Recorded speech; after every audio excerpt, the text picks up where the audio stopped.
Money ఇప్పుడు నువ్వు అప్సైట్ వాడినావు కదా, దానికి రిజల్ట్ ఎట్లుందో చెప్తే దాన్ని బట్టి మా యూట్యూబ్ వాళ్ళకు కూడా మిగతా వాళ్ళు వాడేదానికి ఉంటుంది. అరటి చెట్లకు వాడినావు కదా, రిజల్ట్ ఎట్లుంది? పక్కనే దీనికి వచ్చేసి మందు ఎక్కించిన ఏది అప్సా 80 ఇది ఆడుండే చెట్టు ఒకటే రోజు వచ్చినది. ఓకే, ఏది ఇది తొండం కిందికి ఒకటే రోజు. దానికి దీనికి కాయలు అని చూసుకుంటే 1 ఇంచు తేడా ఉంది. 1 ఇంచు తేడా ఉందంట. 1 ఇంచు తేడా. ఇప్పుడు మరి మన అప్సా 80 బాగానే ఉందంట. బాగా వర్క్ చేస్తుంది. దాంట్లో డ్రిప్పులలో పోయినప్పుడు ఎట్లా కనపడుతుంది? డ్రిప్పులలో 1/2 లీటర్ 2000 చెట్లకు 1/2 లీటర్ ఎక్కించిన.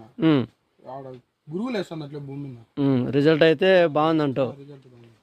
డ్రిప్పులు కూడా బాగా క్లీన్. ఇప్పుడు ఫస్ట్ 1/2 లీటర్ వాడినావు, అది వాడిన తర్వాత నీకు రిజల్ట్ బాగా అనిపించి మళ్ళీ ఎంత చెప్పినావు? 5 లీటర్లు. మళ్ళీ రేపు పొద్దున మళ్ళీ రెఫర్ చేస్తావు కదా అప్సా 80. రిజల్ట్ మొక్కజొన్న కూడా వాడినావు కదా, మరి ఎట్లుంది? 2 ఎకరాలకు 1/2 లీటర్ వాడినా, రిజల్ట్ బాగుందా? ఓకే ఓకే, మొత్తానికైతే అప్సా 80 రిజల్ట్ బాగా వచ్చింది అంటావు. మొత్తం వాణిజ్య పంటలు ఏదైనా కూడా వేసుకోవచ్చు. Okay, thank you money.